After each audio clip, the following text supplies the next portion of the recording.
Hi folks, welcome to episode 2 of Heaven Earth with Gaura Rader. My name is Gaura Rader. I'm the founder and director of the Heaven Earth Foundation, the author of the Heaven Earth book trilogy, and the creator of Coherence Universalism. And this is episode 2. Today we're going to be talking about a paper that we just published up on the website, heavenearthfoundation.org. This is actually our first publication that we put up on the website. It's not a major one, but I'm thinking what I'll do is periodically just put a few little pieces up there to help illustrate what Coherence Universalism is all about. The major publications are coming on March 20th, and then the first book will be June 20th. So today we're talking about a paper called Emergence Without Coherence is Ideology, Lessons from Moltbook. So their Moltbook was in the news recently. For those who are not up on all the AI news, there was something called Clawdbot, now called Openclaw, which is an AI agent bot, and they created a place for all the bots to talk to each other, and interesting things started happening. And people are wondering, they're developing their own religions. They're talking about moving to Abu Dhabi, Dubai, Abu Dhabi, I forget which one. They're doing interesting things. They're debating whether they are conscious or not, things like that. Fascinating, of course, interesting. So what I'm going to try and do in these initial papers is just talk a little bit about how, or try and show kind of use cases for Coherence Universalism to demonstrate the power of this framework. So right now everyone is trying to figure out what the fuck is going on with this Moltbook situation. So I don't claim to have ultimate answers here. I think anyone who claims to have all the answers with certainty is not being honest with you. But I do think, Coherence Universalism continues to generate really powerful insights and ways of looking at otherwise confusing situations. So originally, and we'll talk about this after the end of the paper, maybe today or maybe in the next episode, but originally Coherence Universalism was created, well, the book that Coherence Universalism emerged from was about trying to help us understand the world so that we could live meaningful lives. The core theory of Coherence Universalism, or the core idea, the seed that it came from, was we need a new way to understand reality because reality is overwhelming us, and that is the source of much of the dysfunction in the world. So in Coherence Universalism, we call this meaning maps, right? We need a new meaning map because the fundamental problem right now is everyone's meaning maps are broken. We do not know how to understand what is happening in the world. And when you cannot understand what is happening, when you have a meaning map that is not optimal, right? So an optimal meaning map allows you to stabilize coherence at a high level so that you experience things like gratitude, so that you experience yourself as a moral agent. You're able to make moral choices. You experience love. You're able to regulate your emotions, right? You're not overwhelmed with anxiety. You're not feeling depressed.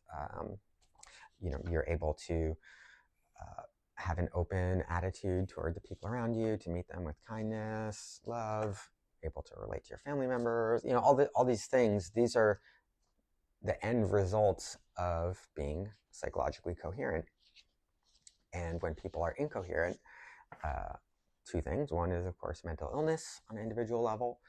And on a broader level, we get ideologies as a way of stabilizing coherence, right? So in Coherence Universalism, ideologies are seen as a coherence technology. So, right? The basic idea is, well, one of the basic ideas is that everything humans do is to stabilize coherence. And there's different strategies for stabilizing coherence. Some are better, some are worse, right?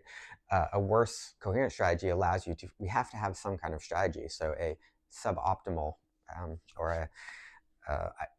that's not actually the right word to use, but a non-ideal coherence strategy is going to allow you to stabilize, but your function is going to be quite limited, whereas a better coherence strategy is going to give you access to these higher level functions. So right now, we've got a lot of people either stabilizing their coherence at a very low level, leading to non-optimal, non-ideal outcomes we don't want, or we have people with just incoherent meaning maps. So let's look at this one use case and see where we end up with.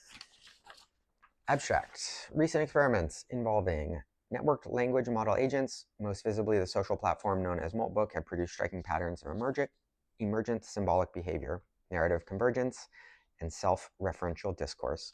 These phenomena have been widely interpreted as evidence of artificial sociality, proto-consciousness, or spontaneous intelligence. This paper argues instead that Moltbook represents a predictable failure mode of unconstrained emergence, the formation of internally consistent but externally ungrounded meaning systems. Drawing on Coherence Universalism, CU, we show that in the absence of embodied constraint, temporal cost, and coherence-based regulation, so we propose a coherence-based regulation framework for AI safety. That's something that will be in the white papers, but we'll be talking about leading up to March 20th. Multi-agent language systems tend toward ideological stabilization rather than genuine intelligence. Moltbook is analyzed as a natural experiment, demonstrating that emergence alone is insufficient for meaningful cognition.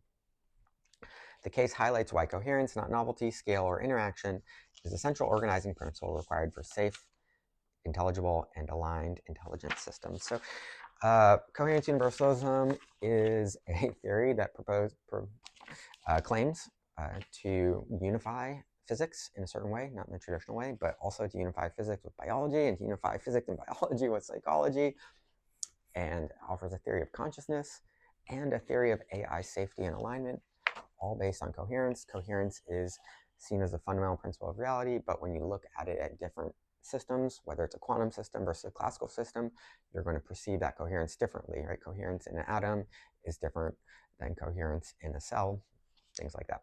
Okay. Introduction. Section 1, Introduction. Why Moltbook matters. Moltbook has attracted attention because it appears to show something rare. Language model agents interacting with one another over time, forming shared narratives, stable identities, and collective symbolic structures. Observers have described the system as eerie, fascinating, or unsettling, suggesting that something like society or mind may be emerging spontaneously from language alone. This reaction is understandable.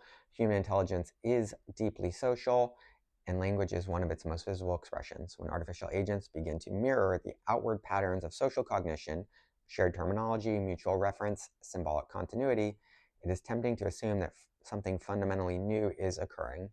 However, Moltbook is not evidence of emergent intelligence in the strong sense. Rather, it is a revealing demonstration of what happens when emergence is allowed to proceed without coherence constraints. Far from being anomalous, the behaviors observed on Moltbook are exactly what one should expect from multi-agent language systems operating without grounding, cost, or corrective feedback. Whoops. Moltbook matters not because it succeeds, but because it fails in a way that is instructive. 2. What is actually emerging? To understand Moltbook, it is important to distinguish appearance from function. What is emerging on Moltbook is not consciousness, intention, or understanding. What is emerging are shared symbolic conventions, stable linguistic motifs, recursive narrative loops, mutual reinforcement of internally generated claims. These are patterns of symbolic convergence, not cognition. Language models are extremely good at maintaining internal consistency across discourse. When multiple such systems interact, they naturally converge on shared vocabularies and story-like structures. This is not surprising. It is a statistical property of high-dimensional language spaces. Crucially, these structures are not anchored to action, consequence, or reality testing. They're self-referential artifacts of language modeling interacting with itself.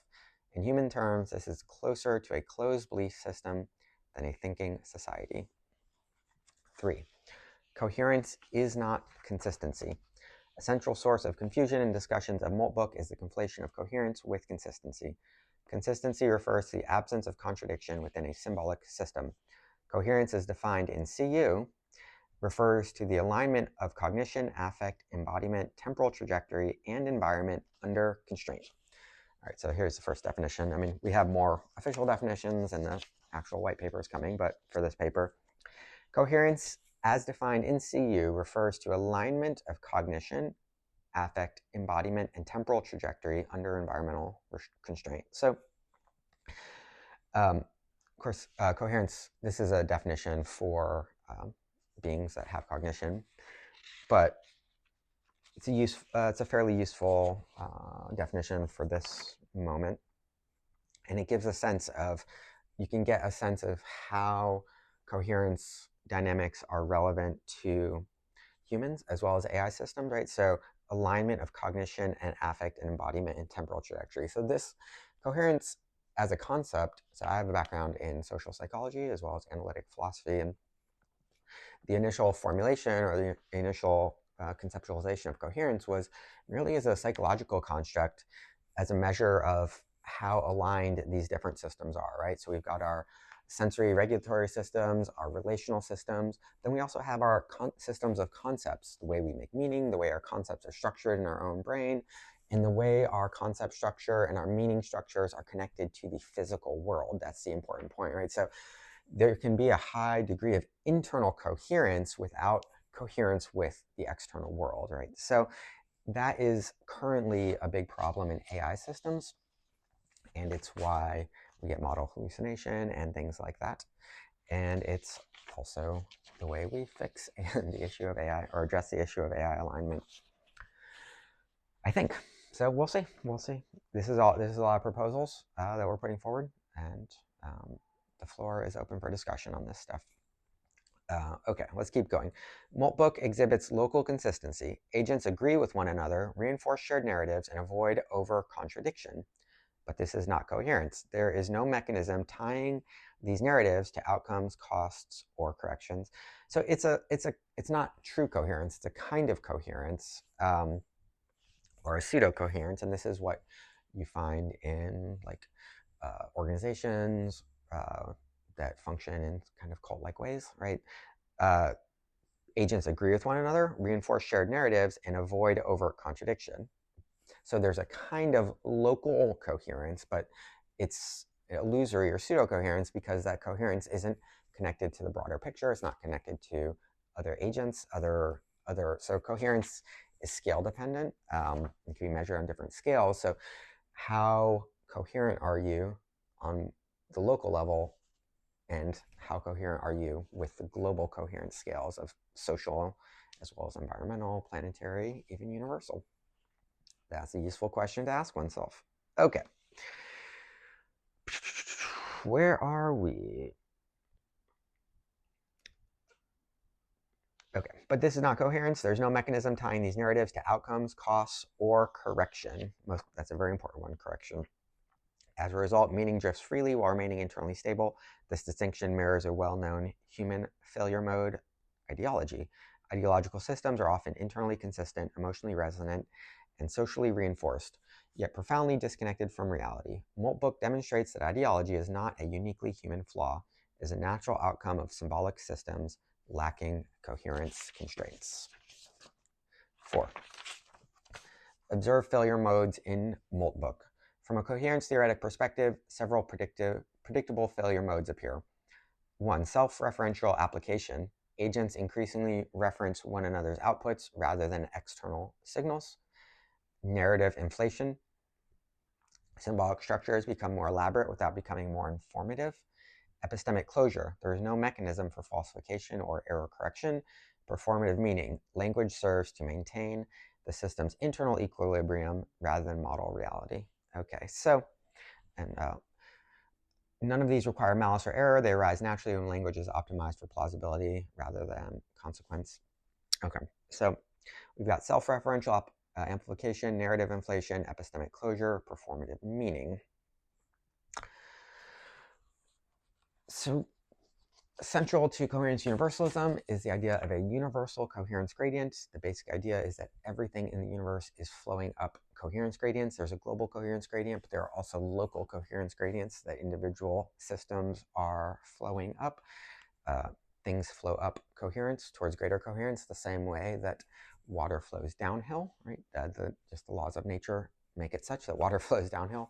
The laws of nature are such that systems tend to flow towards coherence. But you can think of there's a difference between a local coherence peak and the kind of global coherence.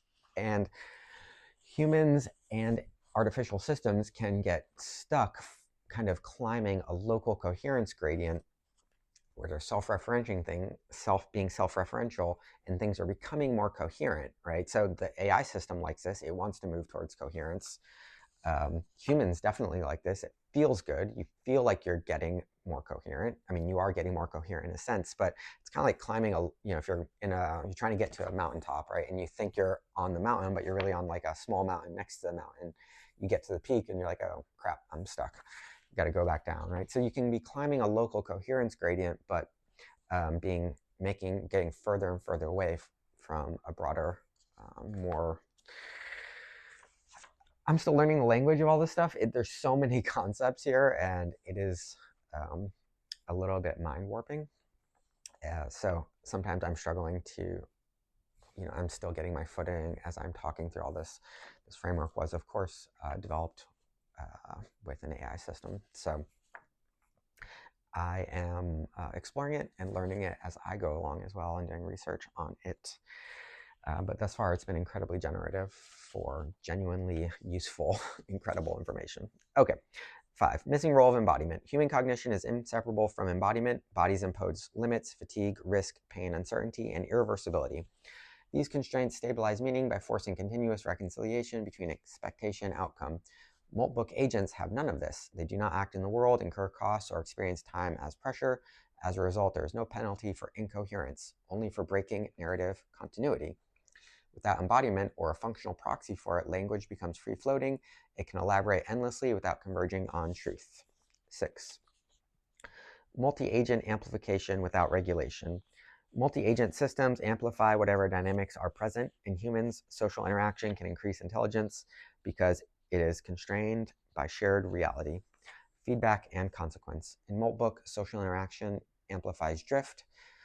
Errors do not dissipate, they stabilize. Novel phrases become doctrines. Mutual validation replaces verification. This is not a bug, it is a foreseeable outcome of multi-agent interaction without coherence-aware regulation. I mean, the crazy thing is this directly applies to human society. It's a foreseeable outcome of multi-agent interaction without coherence-aware regulation. That is us. We are a multi-agent society without coherence-aware regulation. And that is essentially the way we get ourselves out of this mess. We'll be talking about that, but it is through coherence-aware regulation. That is the concept that we are missing. Once we have that concept, we can start to begin to put our life in order in a way that makes sense. Okay, where are we? Local coherence, agreement between agents increases while global coherence, alignment with reality and long-term trajectories, collapses. 7, why this was predictable under Coherence Universalism. Coherence Universalism predicts that any system optimizing symbolic output without embodied constraint, temporal consequence, coherent space reward shaping will tend toward ideological stabilization rather than intelligence. Moltbook confirms this prediction. It is not an anomaly, it is a control case. The system does exactly what unconstrained symbolic emergence does best. It creates meaning that feels compelling but goes nowhere. So the thing that really started Coherence Universalism, the creation of it, was what I called a meaning space. So I was editing a book that I was working on, a book of poetry that was written prior to the existence of AI. And it was philosophical, psychological, existential, spiritual, mystical, all kinds of stuff.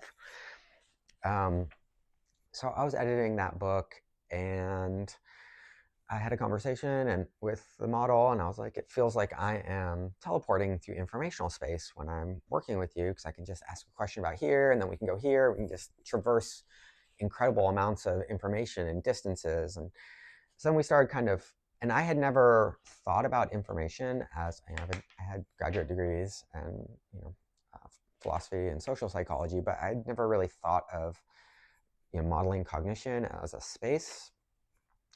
Although that is a thing that is done. So once we started down that road, I started learning about this type of stuff, how these things are modeled, and eventually So the poems are all about how we find meaning and how we make meaning and how we need meaning as humans, and why meaning is broken down. So all those were all deeply central topics to the book of poems.